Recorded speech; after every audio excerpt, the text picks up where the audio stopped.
Hey, welcome back to Past Gas. We're going to be talking about the Japanese Grand Touring Championship. This episode, really, really exciting topic. But first, I just want to thank you guys for helping us achieve this silver play button right here. 100,000 subscribers on Donut Podcast would not be possible without you guys. Thank you so much for supporting the show throughout all the years now. It's been a while since we started doing this, and it feels really good to finally have this. If you want to see more clips and funny stuff, check out Donut Podcasts on Instagram. Maybe share that with your friends. Help them get into the show. So maybe we can get another one of these things, but a gold one. Yeah, gold one, then diamond, baby. That's right. So thank you so much, and we'll get on with the show. Number one automotive podcast in the world. See you in hell. I'll see you in podcast hell. I'll see you in podcast hell. Do you remember when podcasts, when they first came out, it was just like video clips, or like they were full web shows that people made? Yeah. Then you then had to download onto your iPod to watch them? Oh, Lord. Yeah. I had a Zune. I didn't. You had a Zune? Yeah. Why? Because it held way more and it played video before iPod. Oh, because it had they had the crummier screen at first. Yeah. That was your consideration. Also, that didn't they support like FLAC files and stuff like that? It was way more robust. More expensive though too. And heavier. You know, I do wish there was more competition in the gadget market. Yeah. Speaking of gadgets. Oh, yeah. Talk about gadgets. Well, Japanese industry loves making gadgets. And you could argue that a car is a gadget. For a while, I was obsessed with like those weird Japanese gadgets. Or a cat mop. Like it's like a little onesie that you put on a cat that has mop bottom, so it cleans your house. Oh, it's like a first of all, organic Roomba. Yeah. I guess pre-Roomba that would be kind of clever, but also cats sleep so long. And they don't. They have their paths. They have their paths. Also, they hate wearing onesies. Yeah, cats hate onesies. They hate. You ever try to get a cat in a onesie? I've worked in a hospital for a while. I've seen enough of that. We've tried dressing up our cats for Halloween. Yeah. Spoons was dressed up as Nibbler from Futurama. Oh, that's cute. He wore a cape and the little third eye thing. Yeah, how do you like the hat? He did not like it at all. Yeah, immediately cats don't took like it off. hats. Cats hate clothing. And that's your lesson for the day. Cats hate clothing. Yeah. Dogs, Some mind dogs. it. Dogs. Some Depends on dogs the like dog. it. Some dogs hate it. Depends on the size of the dog as well. The best bigger you dog, can- probably chiller with the clothing. The best you can hope for is that they tolerate it. They tolerate it. Hats especially. Although my friend has a French bulldog. Yeah. He put a hat on her, and she walked all around Target with it. There And you it go. was so cute. That's Looked like a adorable. little lady shopping. Dogs also love the bandana.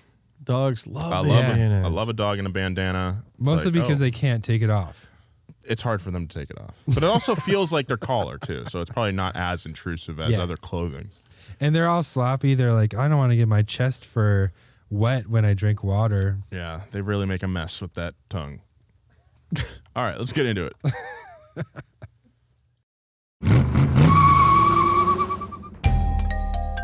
On May 3rd, 1998, a dreary rain set in over the Fuji Speedway during round 2 of the All Japan Grand Touring Championship. A thick wall of fog and relentless heavy rain blanketed the racetrack in almost unmanageable conditions. The safety car finished lap 1, just ahead of 45 race cars, and spotted a deep puddle in its path. The driver pumped the brakes slightly. Just behind it, Tomohiko Sanako braked hard and hydroplaned his Porsche 911 into the back of another car. Squinting through the dense fog, Tetsuya Ota began to slow his Ferrari F355, but instead hydroplaned and slammed right into Sanako's 911 head-on. The Ferrari was packed with race fuel, and the explosion engulfed both cars in a massive fireball.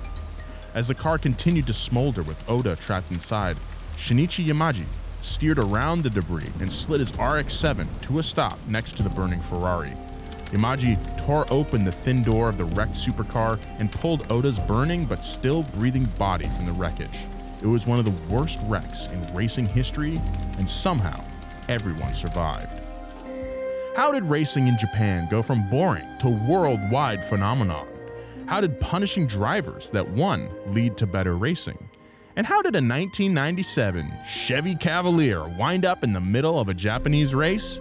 This week on Past Gas, it's the history of racing in Japan and some of the fascinating stories behind the All Japan Grand Touring Championship.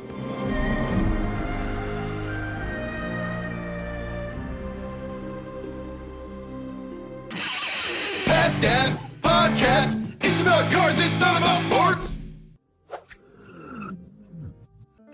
Big thank you to our sponsor this week, Valvoline Motor Oil. Extended protection, full synthetic high mileage is Valvoline's best performing motor oil ever for engines with more than 75,000 miles. If you've got a car with a bunch of miles like I do, you need Valvoline in your car. Get some today. Thank you very much, Valvoline. Big thanks to Indeed for sponsoring this episode of Past Gas. Start hiring now with a $75 sponsored job credit to upgrade your job post at Indeed.com/pastgas. Offer good for a limited time. Claim your $75 credit now at Indeed.com/pastgas. Indeed.com/pastgas. Terms and conditions apply. Need to hire? You need Indeed. Big thank you to our sponsor this week, Turo. Turo is the world's largest car sharing marketplace. With Turo, you can book any car you want, wherever you want it, from a community of local hosts across the US, UK, Canada, and Australia. Find your drive. Forget boring rental cars at Turo.com. Thank you, Turo. Boom. JGTC. Some of the coolest cars ever. Some of our favorite cars that we've ever covered on the channel in a lot of our videos had deep roots in this racing series. A lot of the innovation came from the desire to win this racing series. And even though that intro was downright grisly, Terrifying. and scary and sad and kind of weird to start out the whole episode with, the cars mentioned in it are cars Pretty that sweet. like go on the street, Yeah. which is Yeah. my favorite kind of race. We got RX-7, we got Ferraris, we got Porsche. a 911. Porsche 911. These are cars that you can theoretically buy, And we drive around. can't forget about that Chevy Cavalier. No, Looking Chevy forward Cavalier. We to got that part of the story. All right, guys. If this episode just came out, it's the day this came out, you still have time. If it's the next day or the day after, if you listen to this 3 days late, it's already too late. Pause. Go buy as many Chevy Cavaliers as you possibly can. Oh, yeah. Because by the time this episode is done, the market will be hopping. Yeah. Oh, the donut effect is gonna take. on Donut these effect guys. is gonna take hold, and you won't be able to afford a Chevy Cavalier. But if you got in early, guess what? Is that your kid thanking you? Yeah. Papa, thank you for buying me college in the form of multiple Cavaliers. Does Tom Cruise drive a Cavalier in Yes. Days of Thunder? Yes. Absolutely. Okay. Then my dad actually got a company car Cavalier in the early 90s. Yeah. That was like the hot, hot version. I think he does drive a not in the race, Oh, but in the but film. like in the Did it have a mellow yellow paint job? In No, it your was bright driveway? red, Oh. and it was like not the ZL1, but it was something that sounded like that. him and Rowdy when they get the rental cars and they race on the way to dinner. Wow. I think they're driving Cavaliers. Calves. Yeah. Those calves, But not dude. in 1997 Cavalier. Those are 80s. Dude, the brake Those are made pedals are back in and the gas pedal is so hard to push that you actually got like really ripped calves. Really, yeah. by Yeah, your driving dad's those. calves are Big huge. thighs. Huge, like Your unproportionate. dad Just- looks like a speed Birthday skater. cake. I don't know where I'm talking. Yeah, your dad's got them birthday cake calves. oh, like the ice cream logs. Is Yeah, that what big we're old talking about? ice That guy's cream got ice logs. cream logs for legs. Wow. Well, I can't wait to get into this episode. Great topic and something that we've I can't believe we haven't. Been dancing around it for ages. Yeah. I'd like to dedicate this episode of Past Gas to our associate producer, James Hilton. Yeah. Huge fan of JGTC, huge fan of everything Japanese. Yeah. And probably the reason that, in some way that we're doing this. He definitely consulted on this episode as well. Oh, good. If you want to know anything about center lock wheels Yeah. Obscure Teddy racing bear seats. rims. or mirrors that don't Yeah. really work, Yeah, definitely hit hit up up Jimmy. russelledjimmy.jp on Instagram. Boom. Connect with him. All right, let's get into it. In the early days of racing, Japan lagged behind the rest of the world. In 1907, England opened Brooklands Motor Circuit, the first official banked speedway in the world, and led the way in automobile racing. Just 2 years later, the United States unveiled the Indianapolis Motor Speedway. But it would be another 27 long years before Japan cleared space for their own racetrack. That's a long time. That is. When the Tamagawa Speedway opened, a 1.2-kilometer oval track in 1936, racing had been conducted in the traditional Japanese fashion, on the roads and illegally. But with an official outlet for racing now established, big names started to play catch-up, and they purpose-built race cars for the track. This track wasn't like modern Japanese speedways. Tamagawa was more like the dirt ovals that peppered the countryside across the South in America. We're talking about ketchup and pepper. I'm getting hungry. Ketchup and pepper, throw it on a Mater sandwich. Talk about the South. Yum, yum.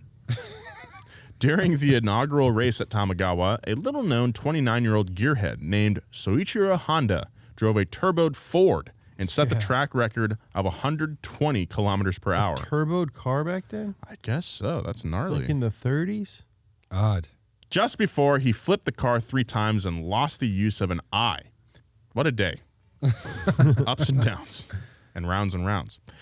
Nissan, which was only a 3-year-old company at the time, fielded their NL75, a high-tech, for 1936, modified open-wheeled roadster that packed a supercharged dual overhead cam 4-cylinder that stomped all competitors in its first race. What is all these supercharged and turbocharged engines in the 30s that I didn't know about? Dude, and dual overhead cam. I mean, yeah, that's actually probably the crazier part, because Cadillac, they had like a big supercharged, like 16-cylinder engine. It's not uncommon. Studebaker had a supercharged engine. Those big American companies, they had power adders like that. Well, supercharged makes more sense than turbo. Turbos really started taking off in like the 60s and 70s, and so that's why there's a disconnect for me. Yeah, it's pretty crazy. Yeah, and even though this was back in the 30s, they're still very Japanese because they're 4-cylinder dual overhead cam with forced induction. It's pretty cool. Rather than big old honking V8s. Instead of like anime stickers, they had those like traditional Japanese like wave paintings on their windows. While Soichiro Honda stepped away from racing, he kept focus on making Honda a household name. The racing scene stayed competitive until World War II, when things slowed down dramatically for obvious reasons. Yeah. But in the rubble of World War II, Honda and others began to rebuild with a dream of racing. But it wasn't until the 1960s that Japan got back on track. In 1962, Soichiro Honda surprised the world by opening the Suzuka International Racing Course as a test track for Honda cars. The course, which had dreams beyond breaking Honda N600s, was destined to become a legend in F1 racing. The 5.8-kilometer course featured an unusual, for the time, figure 8 layout joined with an overpass designed by the legendary course designer John Hugenholtz. Whenever I go home, whenever I go home, I see my girlfriend. I Hugenholtz. Then, a few years later, the 12-turn, 2-kilometer Tsukuba circuit opened, which went down in history for time attack racing, and the country was openly competing to attract big-name races as the rest of the world was being dominated by NASCAR and Formula One. Is it still 2 kilometers? Because that's like really small. It's still a very short course. Yeah, you can. It's like a mile. It's like pretty common to get under a minute lap time there. Whoa. Yeah. I mean, if you've played a lot of Gran Turismo, you've definitely done a lot of laps there. A lot of laps, boy. Lot of Lot of laps Lot of there, laps. Trying to baby. keep me. I am, dude. You've never watched Hot Version, dude? You ever watch Hot Version, dude?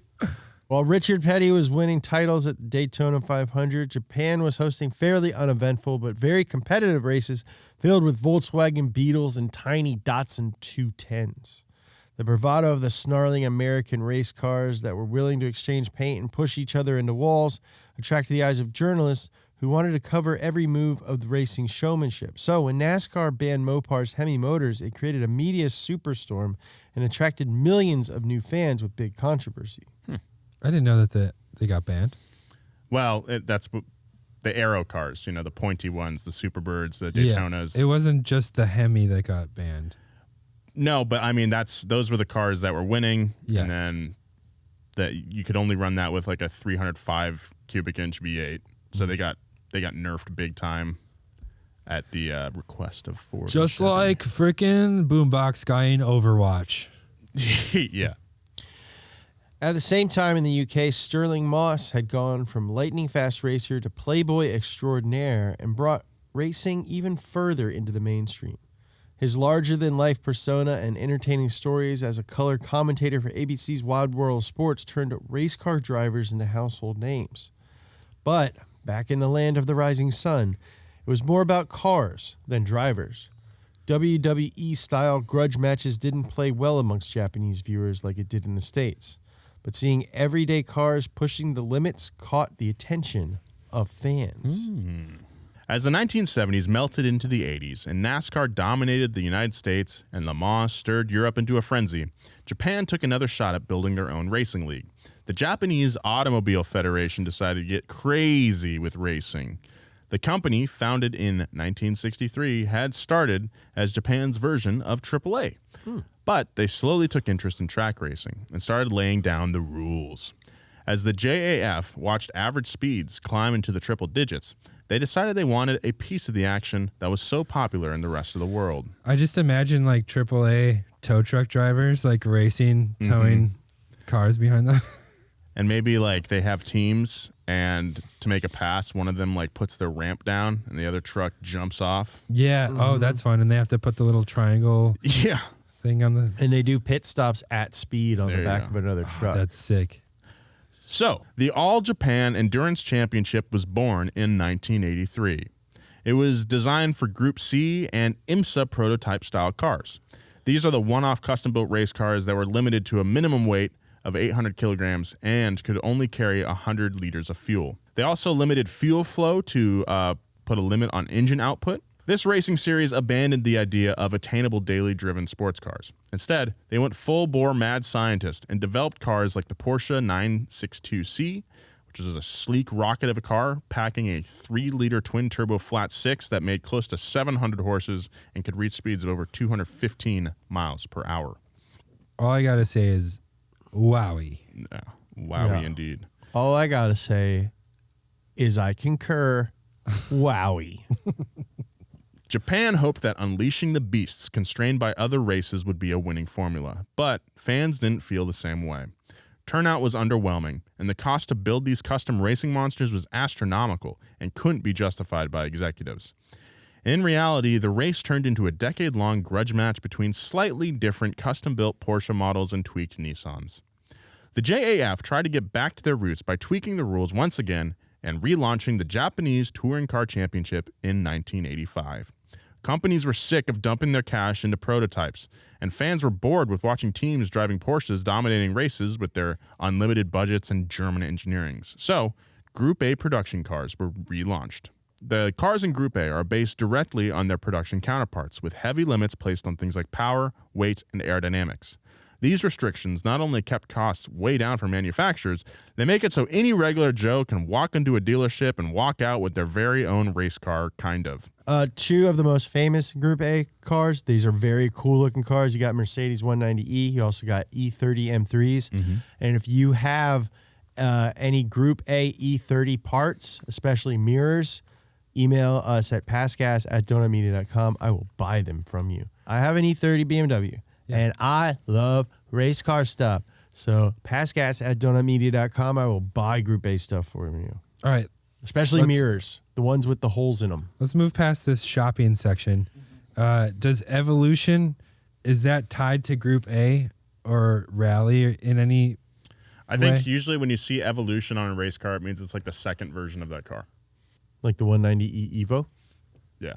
Or it's like an improved version of what they did. Oh. Yeah. Well, at least that's how you see it in like F1 still uses that term, evolution. Okay. Like you'll see mid-season Mercedes will be like, here's our blah, blah, blah. It doesn't have evolution. anything to do with like homologation. Well, maybe, but it's also a cool word. Evolution. I love it. Yeah. I love like the Pajero Evo. Mm-hmm. They won't sell Mitsubishi Lancer Evolutions in Mississippi. No. Why? They call them Mitsubishi Lancer Creation theory. Oh, that makes sense. Yeah. Get it. Yep. Mitsubishi Lancer Intelligent Design. That Actually, that sounds works. pretty good. Intelligent Yeah. Design would be a sick name for a car. Yeah. ID stands for Intelligent There's Design. got to be a card like that. God Anyway. made it. God made it. This show is sponsored by BetterHelp. You know, it's so easy to get caught up in what everyone else needs from you, and you never take a moment to think about what you need from yourself. This is kind of hitting the nail on the head, I think, for me.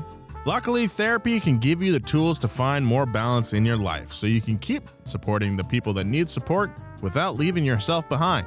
Therapy is really great. It's helpful for learning positive coping skills and how to set boundaries for yourself, and empowers you to be the best version of you.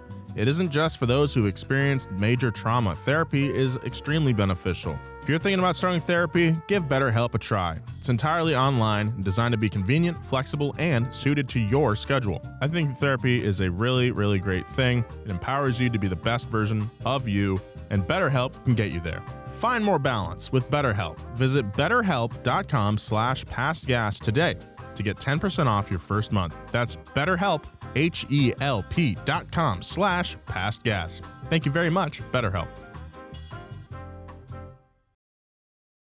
Because Group A was back, Japanese eyeballs were treated to edgier seat racing in cars they could feasibly go out and buy. It was truly a win on Sunday, sell on Monday situation. There are 3 divisions. There is under 1600cc, 1600 to 2500cc, and 2500cc and above engine sizes. Division 3 was dominated by tiny cars like Honda Civics. Division 2 was all E30s, Yeah. James. And Div 1 was where the magic happened. This is where Godzilla reigned supreme. Godzilla. The R32 Skyline GTR was built specifically for Division 1 with a factory 2.6-liter straight six that pumped out an alleged 276 horsepower. Yeah. Underlined the alleged. I think it made a little more on the racetrack. The factory iron block could take a beating, and utilizing some factory tricks like a shorter stroke could boost high speeds.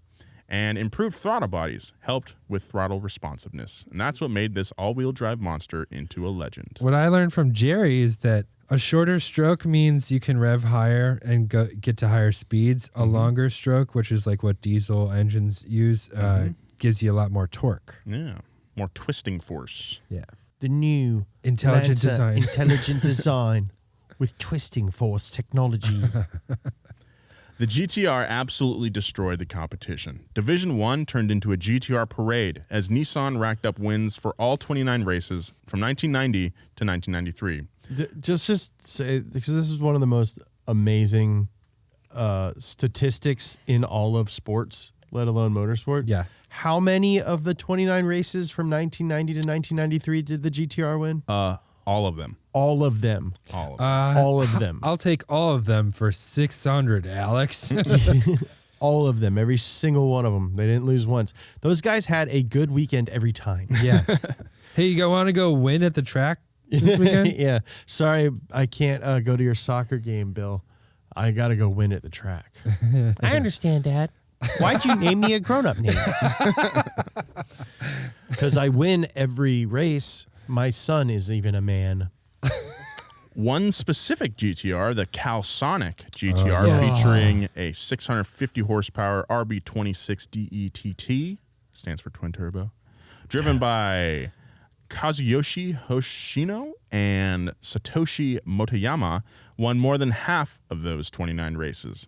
And this was a car you could own. Well, kind of. Again, this was like a specific. This is a race. This is a race car. But it's based on a real car. Yeah, you could It's go not out, like a NASCAR. No, you could go out and buy the V-Spec too, which was built in celebration of these wins, and that's why this racing series was so popular. This is the one from Gran Turismo 4. Yes, yes. Staying with Japanese racing tradition, they decided to tweak the rules and get rid of the insanely popular Group A and replaced it with Super Touring class. This made four-door saloon cars the norm, and rules dictated that they look just like every other four-door saloon car on the road. So, big budgets had to make a comeback. As wheel wells were tubbed, everything underneath was heavily modified to fit the stock body. These are stock-looking cars, but they are not stock They are cars. not. Is this something that the car companies are pushing for so that they can sell more cars? Or what? Why do they keep changing possible, the rules? yeah. You know, like racing series and the manufacturers have like a very kind of symbiotic relationship. Yeah. You know, racing is advertising, basically. From a manufacturer perspective. So yeah, if they think that making the cars look like something that the customer's going to go out and buy, then yeah, totally. Even if it's detrimental to the attendance of the race. Well, I think no, but I think like what they were saying in Japan, they wanted to see cars that looked like cars they could buy. Yeah, dude, you know what? What? They're probably going to start making movies where where AI About us. replaces the main character with your face. So you're Oh like, yeah, totally. You can like pay a premium to be like, hey, I want to see a movie Yeah. with Vin Diesel and Yeah. Robert Williams, and it's about I want to be Star-Lord. and I want to be Star-Lord in Yeah. it. And you can make that movie. Yeah, look at how I can dance. I dance. I like the funny songs. Remember back Yeah. then? Oh, yeah, I love when they play Boston. But as far as like racing being advertising, I read that the Aston Martin safety car has sold $80 million worth of cars for my Aston God. Martin, Yeah. which is like not a ton for Yeah. most car companies, but for Aston Martin is apparently good. a lot. Pretty good number. So Yeah, that's a that lot. worked, and that thing is so sick. Yeah. You can good. buy Looks like an RX-7 in the back. Aston Martin F1 spec. If you want to buy me one, I'll do literally anything. Pass gas at Tony. Unfortunately, though, this kind of modified car got pretty expensive, and once again, factory teams dropped out one after the other as costs ballooned and fans lost interest. But by the start of the 1990s, the JAF saw the writing on the wall and began tweaking the rules once more. If there was anything Japan loved, it was watching Japanese cars dominate the racetracks. But even super fans got tired of watching R32's checkered flag every single week. So the JAF took action and threw out the old rule book. They threw it right in the trash, boy, and that trash is on fire, and it's also a toilet. They flushed that rule book down the trash toilet. Where alligator chomped it up. Boom, boom, boom, and then it pooped it out into a blender, and then that blender was shot into space. They made a new one. They started from scratch and decided that they wanted a racing series where no one would have to watch Team Porsche or Team Nissan snatch W's all season. The JAF started thinking like a startup in the hopes of preserving fans' attention spans, meaning they moved fast and broke things by changing the rules as they went. That's like what we do. They were a startup. They adjusted when they saw certain drivers or teams dominating. The new rules sought to weigh down the fastest, winningest cars. Literally, if you placed first the next race, you got an extra 50 kilograms of weight added to your car as a reward for winning in the hopes it would make the race more competitive. Guess what, guys? It did. That's like a 1/10 of a Nolan. That's fun, dude. I love that. I think it's lame when like someone's winning and then they make new rules and they don't admit that that's why they're making new Yeah. rules. Like that's pretty whack But if to they're me. upfront about it, Yeah, if like Yeah. you know before you win the race, you're like, all right, I'm winning, but that means I'm gonna get 50 kilograms of weight in my car next Yeah. week. Like that's fun. You could even be strategic about that. If there's like, you could finish in second and then there's a new Run it meta. out. There's a different kind of meta going on, dude. Yeah. Yeah. Or you could just lose 50 kilos that week. Oh, that's another. Yeah, Yeah. show up in a like fat suit. And you could binge and purge. Yeah. Yeah. Binge Healthy. and purge. The JGTC started with GT1 and GT2 classes. GT2 was filled with production cars, while GT1 was dominated by the out-of-control supercars that took forever to unlock on Gran Turismo. Nice. GTRs once again started winning race after race, but the cars alongside them were much more competitive than before. Keiichi Tsuchiya showed up in his black and red wide-body Porsche 911 Carrera RS 3.8. Masami Kageyama brought a brand new 300ZX. That's cool. Nihiro Furuya had a Lancia 037. Cool. Tetsuya Oda debuted a Ferrari F40. Yes. Takaya Wada rolled up in a Countach. Wow, this is a fun race. Yeah, this is a fun as F race. This is sick. Fans were in love again with racing, but once again, GT1 became too expensive to race. After a few seasons, the JAF cut back and launched the soon-to-be legendary classes of GT300 and GT500. GT300 was made up of production cars that put down 300 horsepower, and GT500, guess? I don't know, 750. 400. 500 horsepower. Oh my You God! guys. Now that you say that, Yeah. That makes sense. That's actually pretty easy to remember. Yeah, it's and they were all on the track at the same time. what? Which meant that passing slower cars was going to become a consistent challenge, just like in endurance racing. Mm-hmm. It was a pretty simple formula. And while GT300 was a bit overlooked, it was still a hyper-competitive class. I feel like I'm a GT300 guy. Yeah. I've always liked like the second one. Like I've always liked Silvias more than GTRs. Sure, I've sure. always liked GT350s more than GT500s. Sure. I'm talking about Mustangs. Yeah. I've always liked the like littler, agiler. Sure. Yeah. You know, the fast one. Even though I'm a big lumbering dope. You know, Jeremiah is definitely a GT500 guy. Jeremiah's Dude, GT500. Nolan probably GT500 Yeah, guy. Nolan. Well, we'll see what kind of cars they got in here. and Nolan I'll- might be I'll a make it- GT350 guy. I might be a GT1000 guy. How about Yeah, that? Whoa. Yeah. more like GT5000. More like GT7000. Yeah. Silvia's, 911s, Ferrari F355s, MR2s, and BMWs, dominated the class. But also, some truly wonky whips showed up to race. There's a GT300 Prius Really? that raced like 10 years ago. Yeah. Hell yeah, dude. Eddie would love that. Yeah. Well, one of our directors, Eddie, had a Prius 6 years ago. And It smelled. Dude, this actually smelled looks really sick. bad. yeah. I know people on video who are watching on YouTube hate when we reference something that we're Googling, but you can Google at home. Also, You're now literally that- on your computer. Now that we're on YouTube, you just throw a picture up. Yeah. Check that out. There it is. Throw it up. That's from Getty. That's from Getty, baby. Getty. While women were common hanging around the paddock, they were not common behind the wheel. Kumi Sato started her career by placing 58th in the 1991 Japanese Touring Car Championship after she'd finished a degree in pharmacy sciences. Whoa. Natural progression. Yeah. Sato drove a slightly modified 1990 Honda Civic through the early 90s and switched to an MR2 before she turned her focus to JGTC.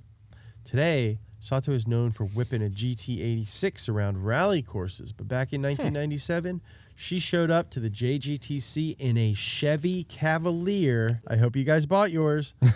That sported a Toyota badge on its hood. Oh, great. The donut effect is going to happen in my 3 Cavaliers I have at home. Well, if you already have one, then the donut effect's good.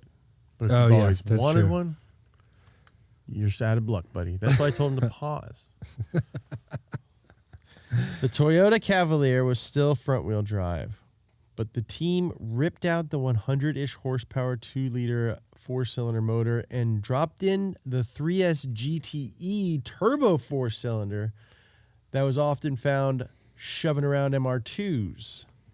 The motor was cranked up to put down more than 300 horsepower. That's sick. That's sick, dude. Yeah. If someone had this car at like a meet, Oh, yeah. it's like coolest car there Yeah, definitely. for sure. And you know that guy's like kind of a dork. He's got glasses. Yeah. Sweat. He's wearing sweat shorts. He makes like warehouse software. Oh yeah, totally. That's totally this guy's job. I make warehouse software. Okay. Sato raced past Skylines, a 911 GT2, and even a Lamborghini Diablo as she secured a very solid 4th place at the Minier circuit. That's sick. She beat a Diablo. She beat a Diablo and a Scalun. Wow. And a Porsche. This is her second race ever in the car. Wow. It was the best any female racer would do in JGTC. But from there, Sato went on to drive for Gazoo with a victory at the 2014 24 Hours at Nürburgring. That's sick. Now, while they were on the track at the exact same time, the whole vibe of GT500 was somewhat different. The inaugural season of JGTC's GT500 class went down while McLaren was at the top of its game. They just spanked every other team at Le Mans with their secret weapon, the McLaren F1 GTR. That'll do it. That'll do it. When they were looking around for other trophies to line their posh British fireplaces. Oh, it's so posh. Well, I mean, yeah, we know Ron Dennis Yeah. is posh and very you know, clean. it's Very like clean guy. dusted every day. Oh, yeah. Dusted every day. Polished Oh my every God, week. Yeah. Was McLaren the one with the Sega trophy? Yeah, I believe so. Yeah. I think Ayrton was I driving for want them at that. that time. Yeah. You want that trophy? I want that trophy so bad. Dude. We've said it before on Probably, the podcast. probably get a deal for it. Sega. Well, apparently, Someone at McLaren might listen to Past Gas Yeah. because we were talking about the Sega Trophy. Oh, that's Apparently, right. at the time, it was away in storage, and we were like, well, if they're not using it, maybe they'll let us have it. Yeah. Yeah. And then, apparently, They brought it out. after that episode, they brought it out. Like 3 days after Like that. 3 happened. days after. So Yeah. maybe someone heard it and was like, oh, that's yeah. cool now? Yeah. We thought it was lame. So, McLaren, let us borrow it. Let me see it. Let me see it, McLaren. The Gordon Murray designed F1 GTR packed a mid-mounted 6,064cc naturally aspirated BMW 12 banger that unleashed 620 horsepower, dude. 479 twerks on the track. An engine that big gets hot. So they lined the engine bay with gold because it was the best known heat deflector at the time. I wonder if that's still true, if there's another material. There I might don't be know. one, but you do see gold in a lot of like. Yeah, Yeah. still. Still. F1's top speed was 240 miles per hour, and it set a world record for 0 to 60 at 3.2 seconds. And it held that record for a good 10 years. 10 years. Long dude. time. Team Go, GOH, who had just started racing, won most of the races during that first season of the new GT500 class, and then they vanished. It was the only time in JGTC history a non-Japanese manufactured vehicle won the circuit. Those same Japanese manufacturers who dominated the tracks in earlier and later years of the JGTC weren't interested in another year of British bullying. So under pressure of regulations, Team Go, GOH, decided to quit JGTC and instead focus on the 24 hours of Le Mans. Team Go is a sick name for a racing Yeah. team. Pretty red. While everyone was focused on the McLaren blowing the doors off of the competition, a familiar blue GTR was putting in laps and staying in the rearview mirror of Team Go GOH. The Calsonic GTR sported the same livery as those past GTRs that raced on the same team and won 29 races straight. But this one had a little extra beans in the can and some slantier headlights. And like a big slice of bacon. Big for old slice of seasoning. bacon. Bacon. Seasoning. Bacon. Jamaican bacon. Jake is making snake and bacon. Jamaican Jake is making snake and bacon. Big thank you to our sponsor this week, Turo. Turo is the world's largest car sharing marketplace. With Turo, you can book any car you want, wherever you want it, from a community of local hosts. Browse a huge selection of vehicles for just about any occasion or budget across the US, UK, Canada, and Australia. You can book a spacious SUV or minivan for a family road trip. You can get a classic or luxury car for a special event, birthday, or holiday. I was in Texas a couple years ago. I rented a Jeep Wrangler. It was awesome. It was a 2-door. It had a 6-speed manual transmission. It was great. Then when I was in Seattle, I needed something that could keep me out of the rain. I rented a Toyota Camry with Turo, and it was also awesome. I loved that thing. Find affordable economy cars if you're on a budget and just need to get from A to B. Or you know what? You can test drive that new electric vehicle you've had your eye on to see how it fits in your everyday life. Many Turo hosts can even deliver the car right to you. Every trip is backed by liability insurance. Terms, conditions, and exclusions apply. Find your drive. Forget boring rental cars at Turo.com. Big thanks to Indeed for sponsoring this episode of Pass Gas. If you're hiring for your business on your own, you're basically trying to 540 kickflip to hurricane grind, pop shove it out. It's almost impossible. If you're hiring, you need Indeed. Here's why. Indeed is the hiring platform where you can attract, interview, and hire all in one place. Instead of spending hours on multiple job sites searching for candidates with the right skills, Indeed's a powerful hiring platform that can help you do it all. I hire writers all the time for Donut, and I use Indeed because it's so easy to use. One of the features I really like is the hiring platform. With Indeed's hiring platform, candidates you invite to apply are 3 times more likely to apply to your job than candidates who only see it in search, according to US Indeed data. Honestly, it's a godsend. It's really easy to use. So start hiring now with a $75 sponsored job credit to upgrade your job post at Indeed.com/passgas. Offer good for a limited time. Claim your $75 credit now at Indeed.com/passgas. Indeed.com/passgas. Terms and conditions apply. Need to hire? You need Indeed. Thanks, Indeed. While the Calisonic GTR that dominated Group A racing from 89 to 92 in Japan was an all-wheel drive, 550 horsepower kaiju, the 96 version truly became king of the monsters with its massaged RB26 and beefy turbos. Finally, Calisonic had started building Godzilla the way it should have been built, to the breaking point. I mean, I think the previous car was pretty Previous car was pretty good. Pretty freaking good, too. This one's an R34, yeah. This time they knew the RB26 was rock solid motor that Nissan had overbuilt from the factory. I'm rock solid hearing about this car. There you go. From the factory to take a serious I beating. need a blow-off valve. Oh, boy. Yeah. Extra coolant. I need to line my underpants with gold. Calisonic was going to squeeze every horse out of this engine block. I want to squeeze every horse out of my engine. That is... I got to get him out of there. I'm going to go crazy. I'm going to act like a jerk. The 96 Calisonic upgraded the newer R33. This time it was a little wider, a little more squat, and sported the fully upgraded Atezza ETS Pro all-wheel drive system that now had a half dozen years of track learning under its belt. The center diff got... I got a half dozen years of track learning under my belt. Boy. The center I gotta diff... tuck it in. Gotta tuck it up. I got to tuck it up. All this track learning. The center diff got smarter and perfected how to send power to the axle that had the best grip at that moment. And it had four-wheel steering, right? Was that this one? Atezza. Okay. Oh, no, wait. That's high cast. Atezza's and then hick-ass. Hick-ass. I got a hick-ass. I got a hick-ass. Got a bunch of horses up Horse up in there. Mules. The motor was tuned to put out 650 horsepower to all four wheels through some, in it, had some larger twin turbos. The body kit got a bit fatter and more effective in the aero department, as we mentioned in our I Drove Every GTR video. That was the kind of prime focus for the R33 was aerodynamics and weight balance, because that R32 was a blocky boy.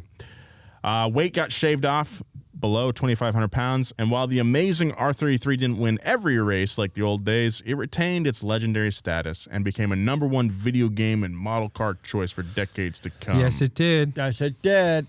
While the Calisonic R33 was even more amazing than the R32, it proved that the other teams and other cars had gotten even more competitive. Nissan wasn't winning by default, and other competitors ready for their victory laps. The next year, 97, the GT500 podium list looked more like the classic days of Japanese racing. You had Supras, GTRs, and NSXs driven by different teams fighting for first. One main standout that year was a cleverly built Supra run by Castrol Toms. This one rules too. That's the one, baby. Castrol Tom. All of these are like cars that you see on model boxes. Yeah, dude. Yeah. Castrol Tom's JGTC Supra is the reason that people yell, "Is that a Supra?" It's not, though. It's, That's Fast and Furious for sure. The meme-worthy car wiped the smile off the faces of decades of GTR drivers, and Toyota did it by using their big old brain. JGTC rules required that any vehicle entered into a race... Oh, right. This is awesome. entered into a race sported a manufacturer's motor. Yeah. So teams weren't building prototype race motors. But nowhere in the rules did say anything about which engine could be used. So you'd think up to this point, teams would be mixing and matching bodies and motors until they found the secret sauce. But no, that's not how Toyota did it. They got crafty first. Castrol Toms committed the holiest sin of Japanese auto racing and ripped that iron block 2JZ inline 6 out of their Supras and went digging through the parts bin at Toyota HQ. They dug out that same sprightly 3S GTE used in Sato's Toyota Cavalier and street-worthy MR2s and stuck it on a scale. The little turbo inline 4-banger that was killing it on the rally circuit weighed in at 100 pounds less than the 2JZ, and it was a match made in heaven for the 2,500-pound Supra. Yeah, dude. The JGTC Supra did not have a 2J in it. Pretty sick. Wow, I did not know Beams that. motor in it. Yeah, that's awesome. That's crazy. Yeah. Let's see. It's So one of my favorite things. It was actually like it's not from the Toyota Cavalier because the Cavalier's front wheel drive. This is from Altezza. that's sick. So yeah, through some tuning and tweaking, Or an IS300 as we got in the States. Yeah. Tom's was able to push 480 horsepower and 470 pounds of torque out of this little tiny That's motor. nuts. So- in the 90s. Dude, I would love to have a Mark IV Supra with a 3S GTE in it. That's like sick. probably the hardest street car. Yeah, that's pretty cool. So what? I mean, you're saving 100 pounds, but how much more would the 2JZ 100 make? pounds. Oh, I mean, it would probably make they're more still power. limited Yeah. to the power It's output, rules. remember? Oh, that's smart as Yeah. hell. Finally, Japanese racing was going global thanks to the very competitive teams and cars that hit the track starting in 1996. JGTC was mentioned alongside European Le Mans and American stock car racing. Fans filled the stadiums, and you could find tens of thousands of people rooting for the homebred teams, while starry-eyed American teenagers watched on TV and dreamed of one day owning their very own GTR or Mark IV Supra at a huge markup. Well, Yeah. I don't think a lot of American teams were watching this in 1996. I think it's mostly But they're like playing the games, though. they're playing the games, but mostly in hindsight, it's something that we were like, oh man, Yeah. I wish we would have. That was cool. Yeah. These teenagers, though, couldn't own one, and it was made even more popular because that's how the scarcity principle works. Instead of the Sylvia, American gearheads got the 240SX and the, Sentra. That was front-wheel drive and automatic. There was a cool one, though, the SCR? SCR. Anyway, it was all the golden age of JGTC. Surprisingly, it wasn't ballooning budgets or out-of-control horsepower battles that killed JGTC. The racing series was more popular than ever, and in 2000, they hosted a special race in Malaysia. Though it did well, there was a problem. JGTC was considered a national championship by the Federation Internacional de l'Automobile, which was a big deal for national pride. But the world stage beckoned, and there was no denying JGTC to the rest of the world. Malaysia stayed a special race for a bit of time, but eventually it became just another race on the calendar. JGTC even made its way to Fontana, California, kidding. and put on special exhibitions at the California Speedway. Dang, I wish we would have gone. Yeah. As JGTC became more of a phenomenon, that extremely shocking 1998 Tetsuya Ota Ferrari crash demanded attention from locals and, more importantly, international race organizers. The fiery crash was shocking, and the video replays were all over the news for months, which forced action from officials. In other global racing events, safety had been top of mind since crashes were more common, but Japan had avoided such a spectacle up until that point. Now, though, it was time to focus on drivers and fan safety. I've never seen this video. I don't want to. Yeah. I don't need to see it. Yeah. The JAF made considerable changes to the safety regulations as more and more eyeballs fell on the events. Instead of GT500 and GT300 cars rushing out on the same grid, they were spaced out and given separate starts. Racetracks across Japan were renovated and retrofitted to meet new standards. Track medical teams were trained to act instantly, just like those in IndyCar racing. The results were worth the investment. To this day, there's not been a single fatality during a race. Wow. That's a good change. That's great. Yeah.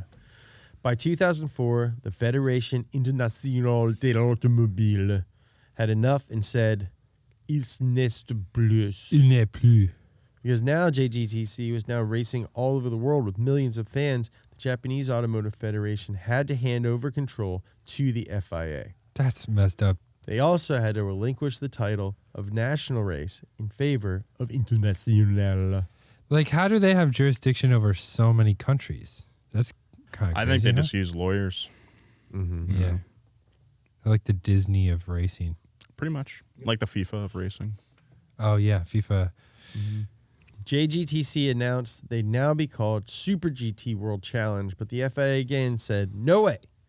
They forced them to drop World Challenge because it would be confused with the FIA's World Championship recognition status and the Sports Car Club of America's Speed World Challenge. Those two things are not confusing at all. No. Those things mean something to me. JGTC went back to the drawing board and wound up just going with Super GT in the end. That's clean. Sounds very cool. It's clean, it's cool, but it also sounds fake. They kept the GT300 and GT500 classes, except now the GT500 cars are more like 650 horsepower and the GT300s make around 500 horsepower. But the spirit is still there. If you turn on Super GT today, you'll see the same brands lining up newer versions of the same cars. Supras and NXXs are back, and GTRs have been replaced with the slick new Nissan Z. But because the rules have stayed fairly consistent, aside from some small adaptations to keep things interesting, it's just as fun to watch. I'll check it out. It took a long time for Japan to get racing right. What seemed obvious to other racing bodies took a while for the JAF to figure out. Every few years, the JAF had to reset and get back to their roots. Cars that are attainable by regular folk on the track. Today, you can see that in races all over the world, from street racing to stock cars. They're designed based on showroom cars and vehicles that you actually see on the road.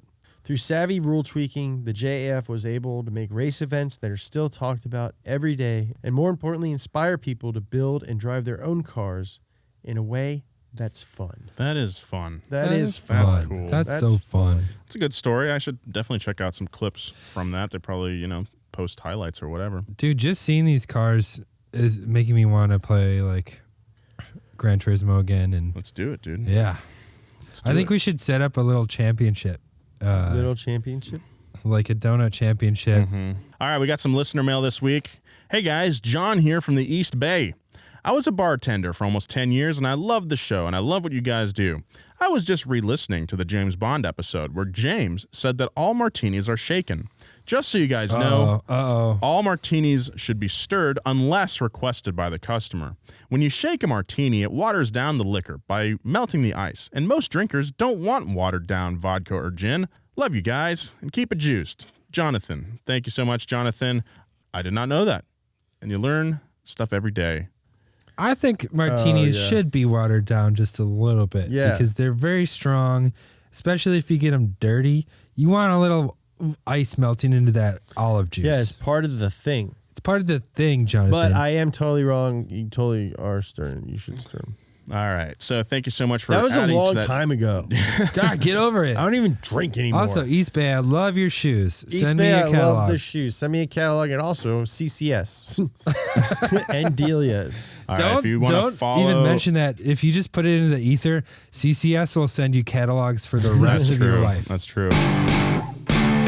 Thank you so much for listening or watching the show. You can check us out on Donut Podcast on YouTube. We are on video now. Leave a review. Recommend it to your friends. Thank you, boys. Follow James on all social media at James Pumphrey. Follow Joe at Joe G. Weber. Follow me at Nolan J. Sykes. We'll see you next time. See you next time. I love you. Go to johnnymedia.com, buy a shirt or a hat. There's a bunch of stuff up there already. Past gas stuff will be there soon.